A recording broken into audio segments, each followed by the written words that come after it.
Setembro de 1971, Londres.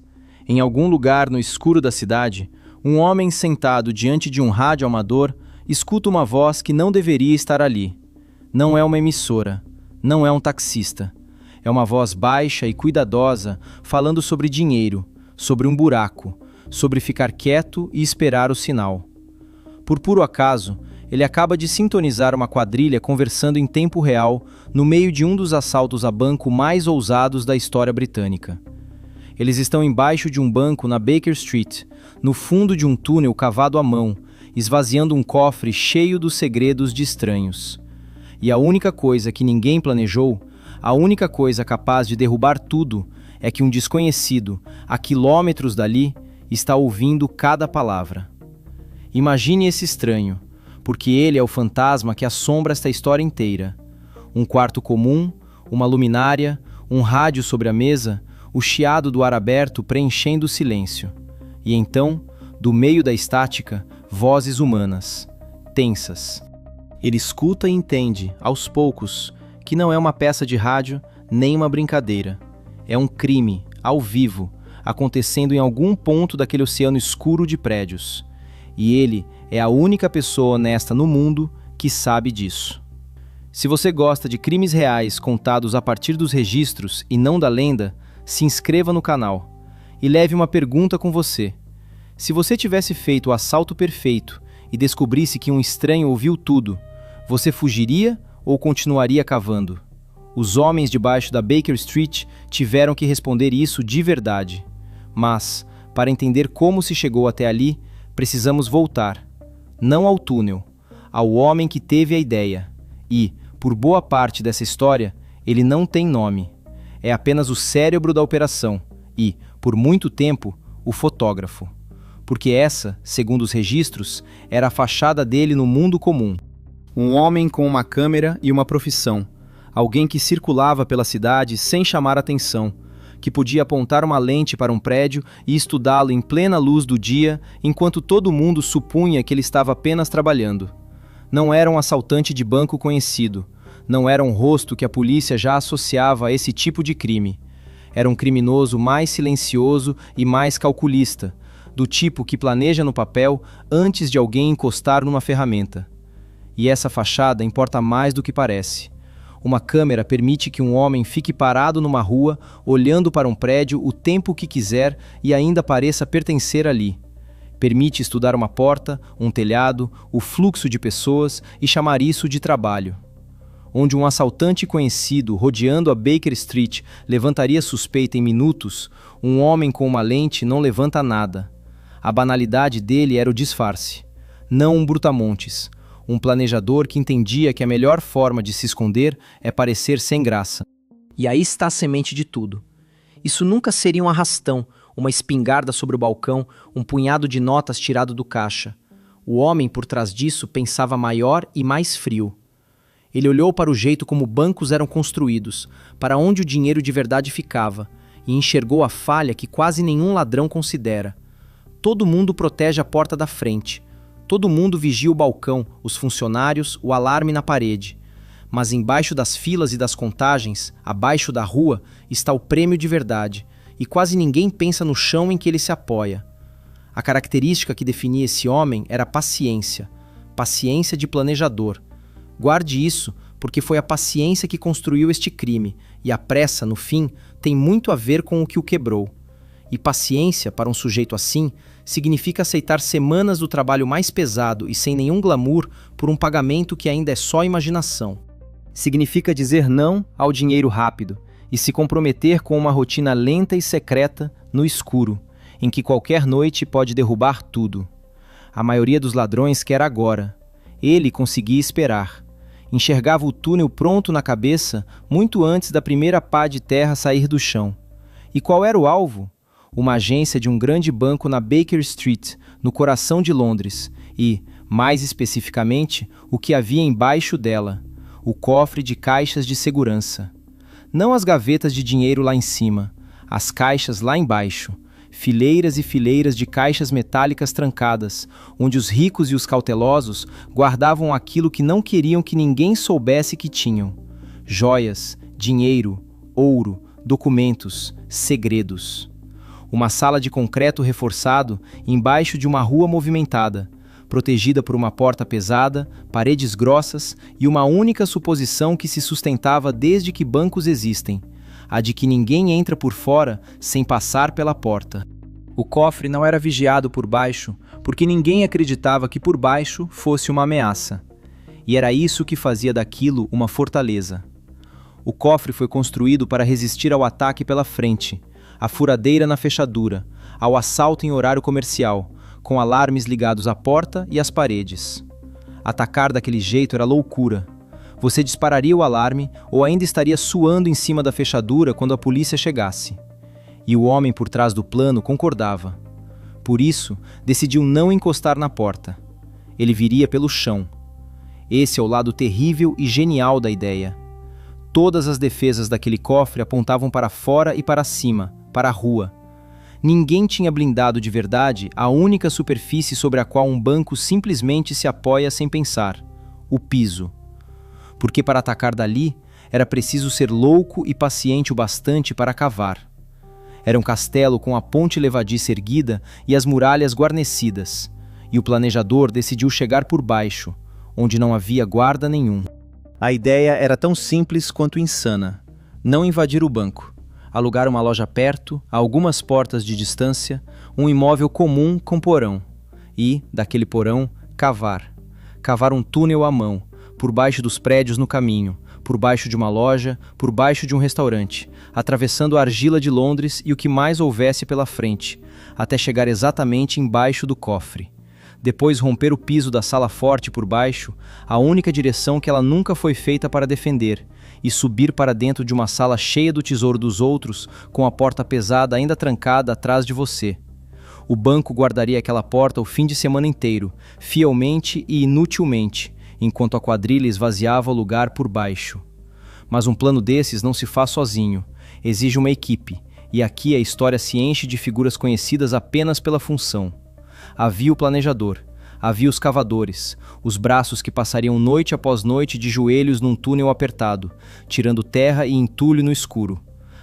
Havia o homem que sabia vencer a última barreira, o concreto e o aço do piso do cofre, com ferramentas pesadas, calor e força. E havia mais uma função, que se mostraria mais importante do que qualquer um imaginava na época: um vigia. Um homem posicionado no alto, num telhado do outro lado da rua, com visão limpa do banco e da rua silenciosa, encarregado de vigiar a polícia, os passantes, qualquer coisa errada e avisar os homens lá embaixo no instante em que o problema aparecesse. E repare na química de uma equipe assim. Cada pessoa a mais num plano é mais uma boca, mais um nervo, mais um par de olhos que viu o túnel, a loja e os rostos. Um serviço desse tamanho só pode ser feito por um grupo. E um grupo é exatamente o que deixa rastro, porque cada homem é um fio, e um fio pode ser puxado. E como se fala com um homem enterrado embaixo de um banco a partir de um telhado do outro lado da rua? Com rádios, walkie-talkies. O vigia lá em cima e a quadrilha lá no túnel, ligados por rádio de curto alcance, para que os olhos na rua falassem direto com as mãos nas ferramentas. Era uma ideia inteligente. No papel, era exatamente o toque moderno que fazia aquele grupo parecer um passo à frente de todo mundo. Uma linha privada entre o telhado e o buraco. E aqui está a ironia amarga dessa escolha. O rádio deveria ser a vantagem deles. Enquanto todo mundo pensava em paredes, eles pensavam em sinais. Mas um rádio não é um telefone. Um telefone corre por um fio privado que nenhum estranho grampeia por acaso. Um walkie-talkie joga sua voz no ar aberto em todas as direções. Um grito invisível que qualquer pessoa no pedaço certo da escuridão pode escutar. A coisa mais esperta do plano era também a mais perigosa. Então veio a obsessão. O plano virando semanas de trabalho secreto e exaustivo. A lojinha é alugada com uma história de fachada. Nada de suspeito. No porão, começa a escavação. E não é o túnel limpo dos filmes. É um trabalho imundo, brutal e perigoso. Homens de 4 num buraco mal largo bastante para se mexer, raspando terra e entulho, escorando as paredes para que aquilo não desabe sobre as cabeças deles, respirando ar parado, tirando balde após balde de material que precisa ser escondido para que ninguém note uma lojinha se enchendo silenciosamente das entranhas da terra. Noite após noite, fim de semana após fim de semana. Progresso lento e invisível rumo a uma parede de concreto que eles ainda nem conseguem ver. E o perigo não era só ser preso, era a própria terra. Um túnel cavado à mão embaixo de uma rua é uma coisa frágil e mortal, e cada metro podia desabar e enterrar um homem vivo.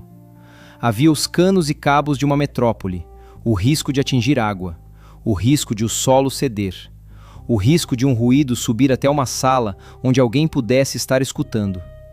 E eles voltavam mesmo assim, noite após noite, movidos pelo tamanho do prêmio no fim do escuro. E precisavam cavar quase às cegas, calculando distância, profundidade e direção, tentando emergir exatamente no ponto certo. Curto demais e você aparece embaixo da sala errada. Longe demais e você passou do alvo. Tinham que atravessar tudo o que houvesse no caminho, fundações, canos, os pisos de outros comércios, sem fazer o tipo de barulho que sobe para uma loja em silêncio ou um restaurante fechado à noite. Cada raspada de ferramenta era um risco. Cada carga de terra era prova. E tudo dependia da paciência do planejador se sustentar e de ninguém, lá em cima, se perguntar que som fraco era aquele embaixo do piso. Então chega o fim de semana do serviço. Um banco fechado por 2 dias é um presente. Trancado na sexta, sem reabrir até segunda. Essa é a janela. 2 noites inteiras e um dia sem funcionários, sem clientes, sem ninguém para notar que, embaixo do piso da sala forte, alguma coisa está subindo. A quadrilha desce ao túnel para o empurrão final, e agora o trabalho deixa de ser cavar terra e passa a ser vencer o próprio cofre. A última barreira. O piso reforçado da sala forte, concreto e aço, a barriga literal da fortaleza. E aí as ferramentas entram para valer. Equipamento pesado arrastado à mão por aquele túnel apertado. Relatos descrevem o uso de força considerável para atravessar, com calor, perfuração e ajuda de explosivos, atacando a parte de baixo do cofre onde ele nunca foi feito para resistir. Imagine a cena. Um homem deitado ou encolhido num espaço sufocante e cheio de poeira no fim de um túnel, faíscas voando, o rugido e a fumaça do equipamento de corte dentro de um buraco no chão, o calor, o barulho preso embaixo da terra, lascando e queimando e explodindo a barriga do banco, enquanto, no telhado do outro lado da rua, o vigia observa a rua vazia e fala baixinho no rádio. Tudo limpo. Pode continuar. Cada rajada do equipamento de corte, cada estouro abafado contra o concreto, mandava um fio de som para o bairro. Eles apostavam que as horas vazias e a terra abafariam tudo antes que alguém desconfiasse. Deveria ter sido o som a entregá-los. Não foi. O que ia entregá-los já estava acontecendo, mas não acima deles. Estava flutuando de lado, pelo ar aberto, numa voz de rádio, indo na direção da janela de um estranho. E então eles passam. O piso do cofre cede, e um a um, os homens sobem pelo buraco no concreto e ficam de pé dentro da sala forte. A porta pesada continua trancada, guardando um corredor vazio, enquanto eles estão parados no meio da sala, cobertos de poeira, cercados por caixas de segurança trancadas. Cada uma um segredo lacrado, cada uma fortuna possível. E agora começa o trabalho de verdade. Porque um cofre cheio de caixas trancadas ainda não é dinheiro. São centenas de portinhas, e eles têm um fim de semana para abrir o máximo que conseguirem. Então eles atacam as caixas, forçando, arrombando, abrindo uma atrás da outra na luz fraca. Maços de dinheiro, joias, ouro, documentos, tudo o que os ricos de uma grande cidade acharam precioso demais para deixar em casa. A pilha de metal vazio cresce, as sacolas ficam mais pesadas, as horas correm uma sala sem janelas. E, no telhado, o vigia continua observando e continua falando. É exatamente aí que está a rachadura. Eles ainda não sabem. porque um walkie-talkie não manda uma mensagem privada por um fio. Ele joga a voz no ar aberto, e qualquer pessoa com o receptor certo, sintonizada no pedaço certo do dial, pode captar aquilo no escuro. E naquela noite, não muito longe dali, um homem está acordado até tarde com o seu rádio, um entusiasta amador, do tipo que escuta as ondas pelo simples prazer de saber o que passa por elas. E, do meio do ruído, ele ouve os dois. Nenhuma emissora, nenhuma comunicação oficial. Duas vozes comuns, uma claramente de um vigia e outra claramente de alguém lá embaixo, falando de um serviço em andamento, falando de dinheiro, de um buraco, de manter a calma e esperar. No começo ele mal acredita, escuta e percebe, lentamente, que aquilo é real, que está ouvindo um assalto acontecendo ao vivo em algum ponto da cidade. Então faz a coisa certa, chama a polícia. E é aqui que a história fica quase insuportável, porque você imagina que seja o fim. Um cidadão escuta o crime e denuncia. A lei chega. Só que as ondas de rádio não vêm com endereço. O homem escuta os ladrões com clareza e não tem a menor ideia de onde eles estão. Era ali que tudo deveria desabar, e em vez disso vira uma das quase capturas mais estranhas da história do crime. A polícia leva o homem a sério. Relatos descrevem policiais indo até a casa dele, escutando junto e até chamando técnicos para tentar rastrear o sinal. Mas um rádio de curto alcance, quicando por uma cidade densa, é um pesadelo de localizar. Dá para saber que os ladrões estão perto, dentro de um certo raio, talvez pouco mais de 1 quilômetro de onde o homem está sentado. Mas 1 quilômetro do centro de Londres é um labirinto de centenas de prédios e dezenas de bancos. Qual deles tem uma quadrilha embaixo do piso? O sinal não diz. O relógio corre, o grupo continua trabalhando, e a polícia está parada no escuro segurando uma voz sem mapa. Imagine a comédia sombria disso. De um lado, homens enchendo sacolas com uma fortuna, sem ideia de que cada palavra está sendo ouvida. Do outro, a polícia acompanhando o assalto pelo ouvido, incapaz de achar a sala. Relatos dizem que agentes chegaram a verificar bancos da região, mas o túnel e o piso rompido estavam abaixo do nível da rua, atrás de uma porta trancada de fim de semana, e nada parecia errado por fora. Podem até ter estado na rua certa. Mas o melhor lugar para esconder um assalto era dentro de um banco que todo mundo achava fechado. E o dinheiro continuou sumindo. E aqui vem a parte que tira o sono. Em algum momento daquelas longas horas, o vigia no telhado ficou inquieto. Há relatos de que o próprio grupo começou a temer que estivesse sendo escutado, que alguém levantou o medo de que um estranho pudesse estar na mesma frequência. E eles tiveram uma escolha para fazer, ali, no meio de tudo. Parar, fugir com o que já tinham e ficar seguros.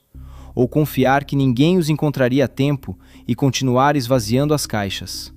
A ganância e o sangue frio venceram. Ficaram. Continuaram.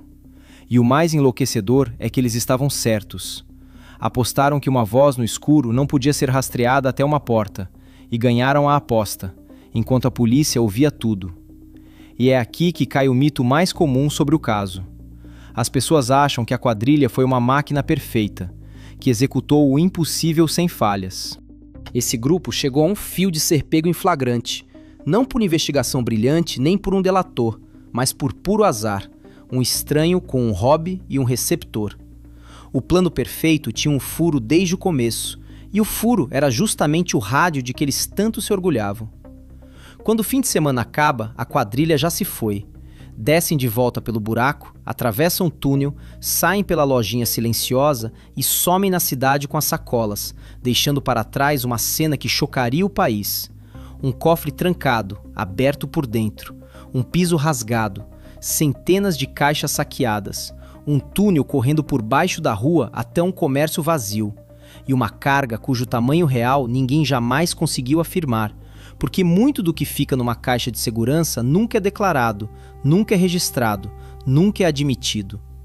Relatos da época e posteriores colocam o valor na faixa de alguns milhões de libras, mas a resposta honesta é que ninguém sabe ao certo, e ninguém nunca vai saber. Boa parte nunca foi recuperada. E esse número nunca pode ser fechado. o que é uma das verdades mais inquietantes do caso. Uma caixa de segurança é onde as pessoas guardam o que não querem em registro nenhum, o dinheiro que nunca declararam, as joias que ninguém sabe que possuem. Quando as caixas foram esvaziadas, um número desconhecido de vítimas simplesmente nunca se apresentou, porque admitir a perda significaria responder perguntas que não podiam bancar. Boa parte da carga era dinheiro e segredos que oficialmente nunca existiram. Mas como se escapa de um crime que a polícia literalmente ouviu acontecer? Por um tempo, pareceu que eles não escapariam. A caçada começou, e o homem do rádio tinha dado alguma coisa, mesmo sem endereço. Tinha dado o fato. Gravações, segundo alguns relatos. A prova de que aquilo não era fantasia. E um roubo desse tamanho não fica quieto. A pressão veio pesada. Achar o túnel, achar a loja, achar os homens que cavaram até o coração de Londres e saíram com um cofre cheio de segredos. E a investigação deixou de escutar e passou a ralar. O túnel e a loja eram coisas físicas, e coisas físicas deixam rastro. Quem alugou o imóvel? Quem foi visto entrando e saindo? Quem comprou ou transportou o equipamento pesado?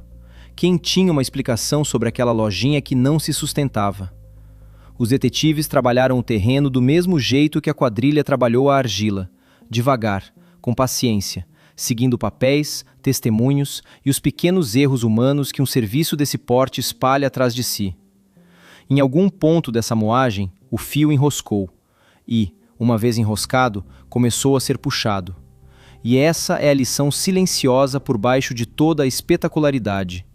Nada daquela engenhosidade apagou as pegadas humanas comuns que um crime desse tamanho deixa. Alguém assinou pelo aluguel. Alguém foi notado. Alguém falou uma palavra a mais. A genialidade estava no plano. Os erros estavam nas pessoas. E foram as pessoas, não o túnel, que a lei seguiu até em casa. E chegamos à revelação. Com o caso estourando e as prisões chegando, os homens foram levados ao tribunal.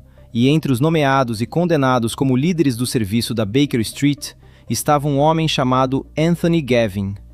Não pense num rosto, pense num nome num jornal, numa linha de processo, num par de algemas, numa porta de tribunal se fechando. Anthony Gavin, o fotógrafo, agora preso para sempre ao túnel embaixo da Baker Street. E sinta o peso disso, porque, para o planejador, era exatamente o que a paciência deveria ter evitado. Ele tinha feito tudo do jeito lento e cuidadoso, justamente para que o nome dele nunca aparecesse numa manchete. E ali estava, nos jornais, nos registros. O homem discreto ficou barulhento. O planejador invisível virou líder condenado. Um pequeno grupo foi julgado e mandado para a prisão pelo assalto, com penas longas pelo que tiraram daquele cofre.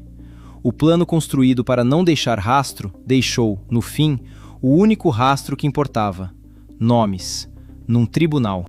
Mas a história dele e a do dinheiro se recusa a fechar direito. Apesar de todos os homens que foram presos, nunca pararam os sussurros de que o verdadeiro cérebro, o dinheiro por trás da operação, a pessoa que realmente colocou tudo em movimento, pode nunca ter sido pego. Os relatos divergem.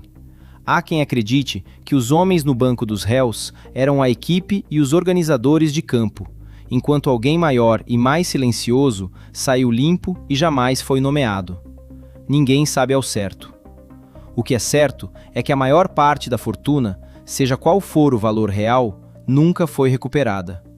Saiu por aquela lojinha, entrou na cidade e simplesmente desapareceu.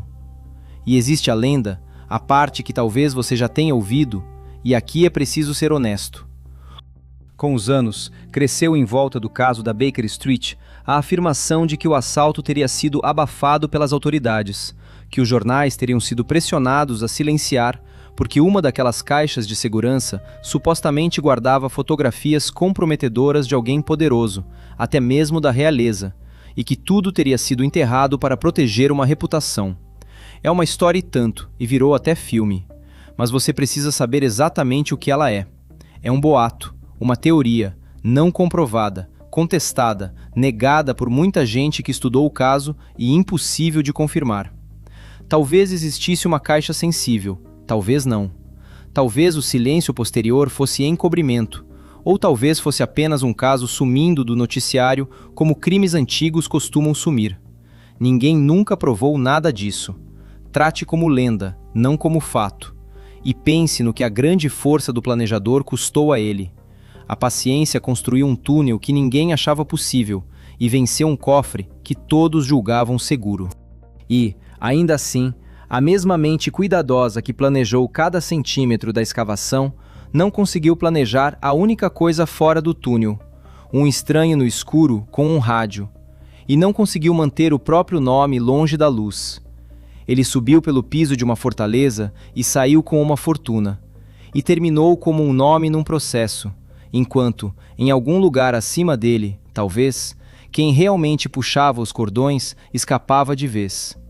Imagine aquele cofre vazio mais uma vez, a porta pesada ainda trancada, guardando coisa nenhuma, o buraco rasgado no piso, as caixas quebradas e espalhadas, seus pequenos segredos já sumidos. E, embaixo de tudo, um túnel escuro correndo por baixo de uma rua de Londres até uma loja comum que passou semanas engolindo a terra em silêncio. Os homens que cavaram aquilo eram pacientes e inteligentes, e por um longo fim de semana foram invisíveis. Mas uma voz no ar aberto viajou noite adentro, até a casa de um estranho que por acaso estava escutando. Eles venceram a porta, as paredes e o alarme. A única coisa que não conseguiram vencer foi a possibilidade de que alguém estivesse sintonizado na frequência certa na hora errada. O que sabemos com certeza é pouco, estranho e verdadeiro. Em setembro de 1900,